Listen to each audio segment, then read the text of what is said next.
Salah satu peristiwa paling signifikan yang menjadi titik balik peradaban Islam adalah masuk Islamnya Umar bin Khattab radhiyallahu anhu. Peristiwa ini berlaku pada awal dakwah Nabi Muhammad sallallahu alaihi wasallam setelah turunnya wahyu pertama. Tiada kejadian masuk Islam yang lebih berpengaruh daripada keislaman Umar bin Khattab radhiyallahu anhu. Keislaman Umar bukan hanya perjalanan pribadi, tapi sebuah peristiwa besar yang mengguncang umat Muslim saat itu. Hal ini membuka lembaran baru dalam sejarah Islam dan dampaknya masih bisa kita rasakan hingga sekarang. Umar radhiyallahu anhu adalah orang terakhir dari 4 tokoh besar Quraisy di Makkah yang akhirnya menerima Islam. Namun begitu ia masuk Islam, pengaruhnya langsung terasa dan membuat perubahan besar.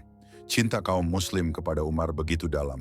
Setiap kali namanya disebut, hati terasa bersemangat seakan ada sesuatu yang menegangkan dan menarik akan terjadi. Dalam kisah ini kita akan menyelami perjalanan hidup Umar bin Khattab radhiyallahu anhu tentang kepribadiannya yang kuat, masa kecil yang sulit, hingga peristiwa dramatis yang membuatnya masuk Islam dan mendapat gelar Al-Faruq, yaitu orang yang mampu membedakan antara kebenaran dan kebatilan. Kalau mendengar nama Umar, apa yang terbayang? Kekuatan, sosok besar dan tegas.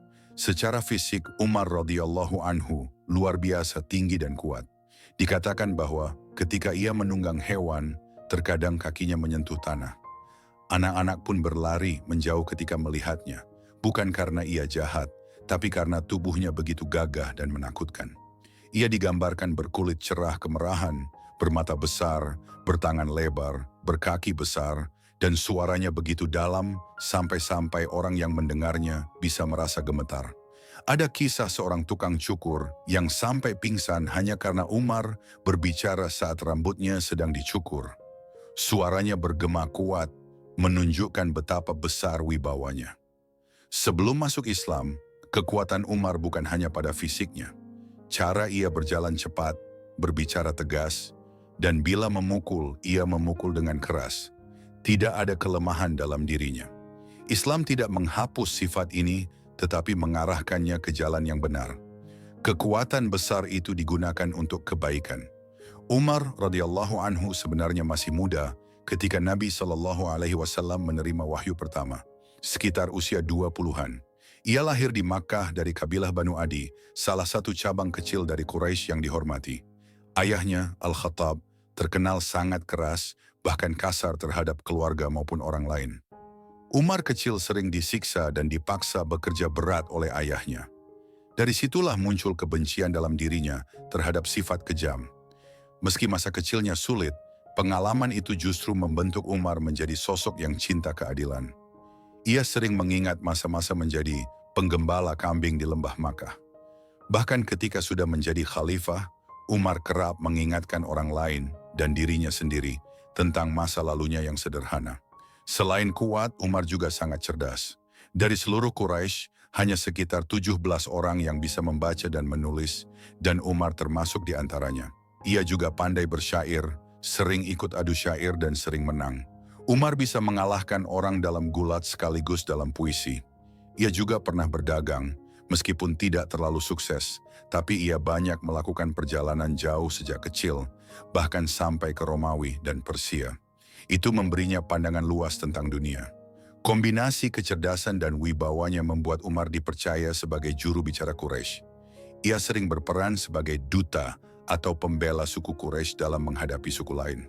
Namun, berbeda dengan pamannya Abu Jahal yang menolak Islam karena kesombongan suku dan ambisi pribadi, penolakan Umar punya alasan lain. Umar benar-benar peduli dengan masyarakat. Ia merasa ajaran Islam membuat kekacauan di Makkah, memecah belah keluarga, dan menghina berhala serta nenek moyang mereka. Menurut Umar, ajaran Nabi Muhammad SAW adalah fitnah, gangguan besar yang harus dihentikan. Padahal dalam keluarganya sendiri, Islam sudah mulai masuk. Saudarinya, Fatimah binti Khattab, dan suaminya, Sa'id bin Zaid, diam-diam telah masuk Islam. Istrinya, Zainab binti Mad'un, juga diyakini masuk Islam lebih dulu. Bahkan kakaknya, Zaid, seorang yang pendiam, juga memeluk Islam secara sembunyi-sembunyi dan akhirnya mati syahid. Allah sebenarnya sudah memberi banyak tanda kepada Umar jauh sebelum ia masuk Islam. Salah satu tanda pertama datang dari seorang muslimah bernama Ummu Abdillah binti Abi Hathmah. Ia termasuk kaum muslim yang disiksa di Makkah dan hendak hijrah ke Habasyah. Saat itu Umar melihatnya. Dengan penuh emosi, Ummu Abdillah berkata bahwa mereka harus pergi karena sudah tidak tahan lagi dengan siksaan orang Quraisy. Tak disangka, Umar yang biasanya keras justru menundukkan kepala dan berkata pelan, "Semoga Allah menyertai kalian berdua." Ummu Abdillah kaget karena belum pernah melihat kelembutan semacam itu dari Umar. Suaminya, ketika mendengar cerita itu, malah menertawakan istrinya. "Kau kira Umar akan masuk Islam? Lebih mudah keledai milik Al-Khattab masuk Islam daripada dia." Kisah ini mengajarkan kita, jangan pernah meremehkan seseorang, karena hidayah bisa datang kepada siapa saja. Ada juga kejadian lain di Ka'bah. Umar melihat seorang pria berkurban untuk berhala. Tiba-tiba terdengar suara misterius berteriak, "Celaka kamu! Ada seorang yang fasih berbicara di antara kalian, yang membawa perkara besar dan pasti berhasil." Suara itu terdengar sampai 3 kali. Waktu itu Umar masih muda dan mengabaikannya. Tapi sebenarnya itu pertanda besar yang Allah kirimkan. Namun peristiwa paling penting terjadi suatu malam. Umar yang biasa mabuk sedang mencari teman minum. Malam itu ia tidak menemukan siapapun, bahkan tidak ada arak. Karena tak ada kegiatan, ia pergi ke Ka'bah. Di sana ia melihat Nabi Muhammad SAW sedang salat sendirian. Waktu itu Nabi SAW salat menghadap Baitul Maqdis, dengan Ka'bah berada di antara beliau dan arah kiblat. Umar penasaran, lalu mendekat secara diam-diam, sampai akhirnya berada di balik kain penutup Ka'bah, tepat di depan Nabi SAW. Ia pun mendengarkan bacaan Al-Quran. Umar yang pandai syair berkata dalam hatinya, "Ini indah sekali, pasti dia seorang penyair." Namun seketika Nabi SAW membaca ayat dari surah Al-Haqqah. Sesungguhnya Al-Quran itu benar-benar perkataan seorang Rasul yang mulia, dan bukanlah perkataan seorang penyair. Sedikit sekali kamu beriman kepadanya. Umar kaget, apakah dia tahu isi pikiranku?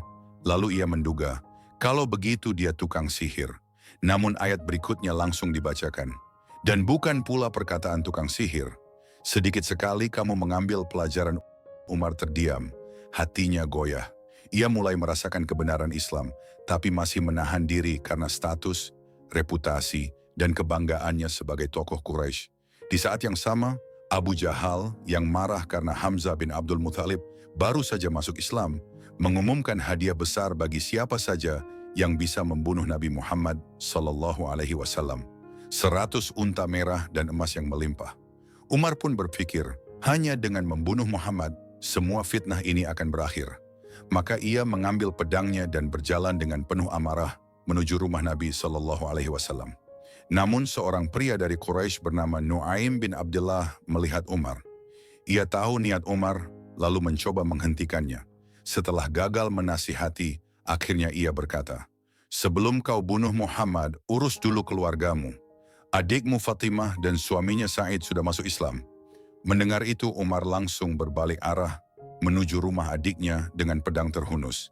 Dari kejauhan ia mendengar suara bacaan Al-Quran.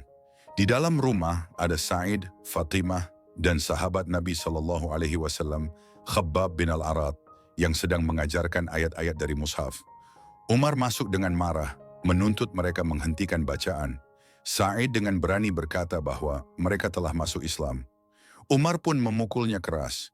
Fatimah berusaha melerai, tapi ia justru dipukul hingga wajahnya berdarah. Namun meski terluka, Fatimah dengan tegas berkata, "Ya, kami sudah masuk Islam. Lakukan sesukamu, kami siap mati demi agama ini." Kata-kata itu menghantam hati Umar. Ia melihat wajah adiknya yang penuh darah, tapi tetap teguh dengan keyakinannya. Hatinya luluh. Lalu Umar melihat lembaran mushaf. Ia ingin membacanya. Fatimah menolak. "Kau najis. Tidak boleh menyentuhnya kecuali yang suci." Umar pun berjanji tidak akan merusak lembaran itu. Ia mandi, lalu mengambil mushaf. Ayat pertama yang ia baca adalah Bismillahirrahmanirrahim. Dengan nama Allah yang Maha Pengasih, Maha Penyayang. Kalimat itu langsung menyentuh hatinya. Umar melanjutkan membaca surah Taha. Hatinya bergetar. Umar berkata dalam hatinya, apakah ini yang ditentang oleh Quraisy? Apakah ini yang kita jauhi? Padahal isinya begitu indah dan penuh kebenaran. Di saat itulah Khabbab keluar dari persembunyiannya dan berkata, wahai Umar, ketahuilah bahwa Rasulullah Shallallahu Alaihi Wasallam berdoa kepada Allah agar Islam diperkuat dengan salah satu dari dua orang, Umar bin Khattab atau Abu Jahal. Umar kaget lalu menangis. Apakah benar Nabi berdoa seperti itu?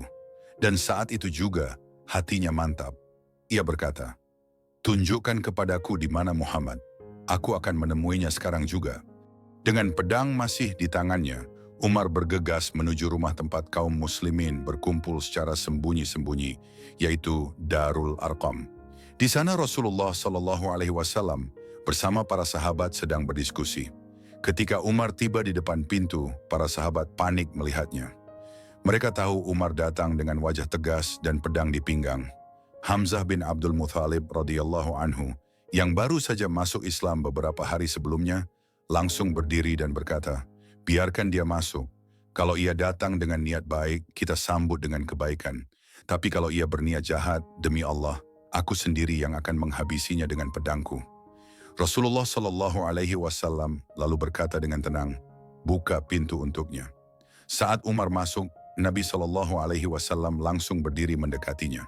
Beliau memegang baju Umar dengan kuat dan bersabda, wahai Umar, sampai kapan engkau memusuhi Islam? Tidakkah engkau berhenti sampai Allah menurunkan azab kepadamu? Umar terdiam, hatinya bergetar. Ia lalu berkata penuh haru, aku bersaksi bahwa tidak ada Tuhan selain Allah, dan aku bersaksi bahwa engkau adalah utusan Allah. Suasana di dalam Darul Arqam langsung pecah dengan takbir. Para sahabat bersorak penuh kegembiraan. Allahu Akbar, Allahu Akbar. Tangisan bahagia pun terdengar. Semua lupa bahwa mereka sebelumnya harus bersembunyi dalam dakwah.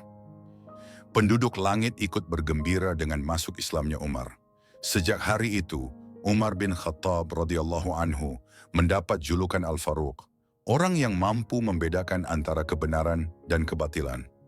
Umar tidak seperti sahabat lain yang masuk Islam secara sembunyi-sembunyi.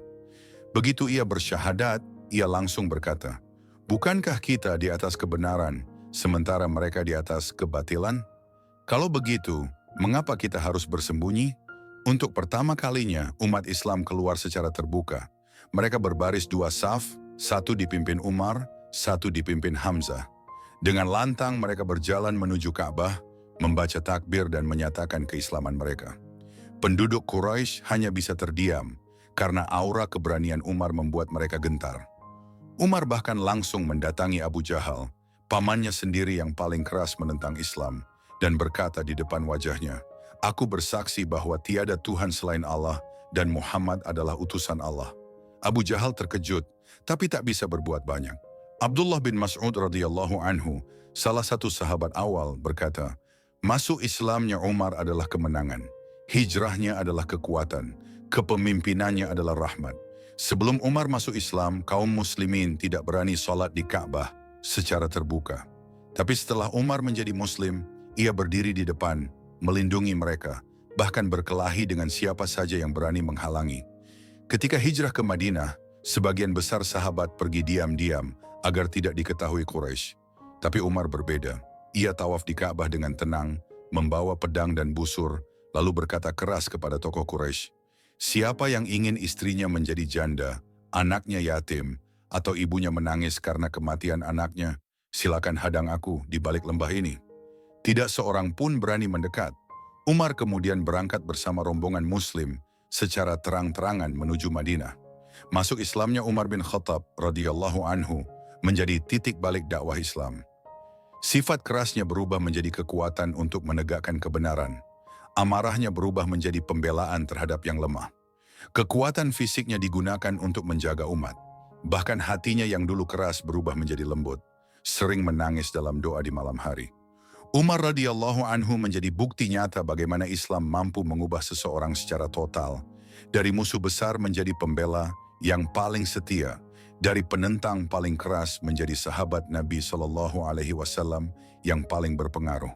Ketika kaum muslimin hijrah ke Madinah, Umar radhiyallahu anhu menjadi salah satu tokoh penting yang membawa kekuatan dan keberanian bagi umat.